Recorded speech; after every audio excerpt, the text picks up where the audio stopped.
Bonjour à tous et bienvenue sur boursicoté.com pour cette nouvelle analyse technique Forex et matières premières avec donc une paire de devises euro-dollar qui ne parvient pas à repasser ici au-delà des 1.1645 puisqu'après ici ce rebond et malgré donc un contact appuyé sur la bande de Bollinger supérieure, on reste bien au-dessus de la moyenne mobile mais sans parvenir à s'extraire ici de cette zone de résistance qui se situe donc à 1.1645. Donc pour l'instant la dynamique très court terme ici reste haussière, mais il faudrait confirmer ici cette rupture en direction des 1.1740. Si cela n'était pas le cas, et notamment si on revenait rapidement ici casser la moyenne mobile 20 exponentielle, eh bien on risquerait de prendre ici une dynamique d'impulsion baissière avec un rebond technique ici, et sur une rupture des 1.1530, eh bien, on validerait cette première impulsion comme le point de départ d'un retournement de tendance qui pourrait donc nous ramener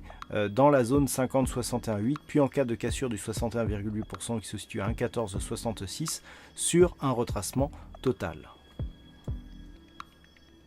Sur l'or, nous avions ici un mouvement baissier qui avait marqué un nouveau point bas significatif et qui se stabilisait ici sous la moyenne mobile 20 exponentielle.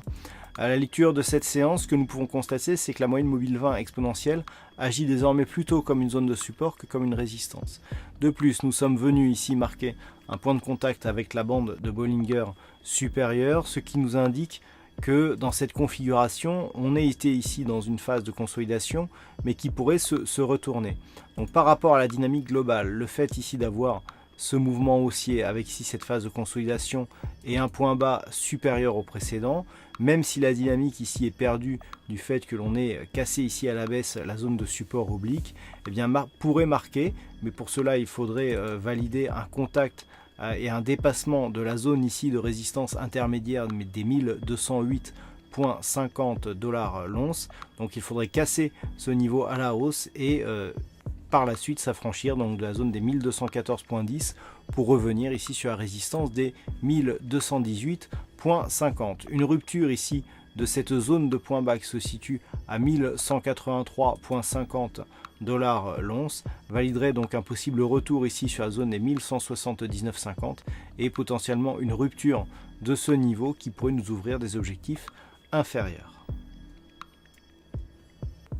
Et puis enfin sur le WTI, hier je soulignais ici la dynamique baissière qui se mettait en place et donc la zone ici de retracement à 38,2% de Fibonacci qui commençait à agir comme support. Donc cette zone s'est bien comportée en tant que support avant ici la rupture.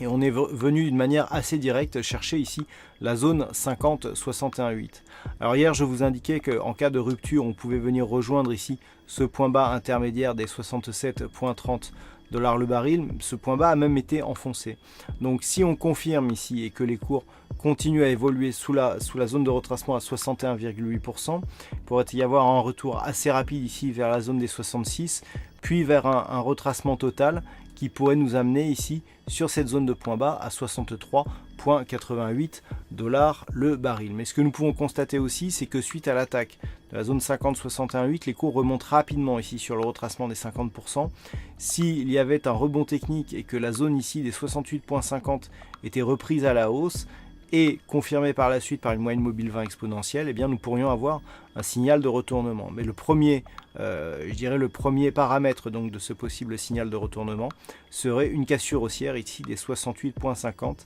qui invaliderait donc la poursuite de la dynamique baissière.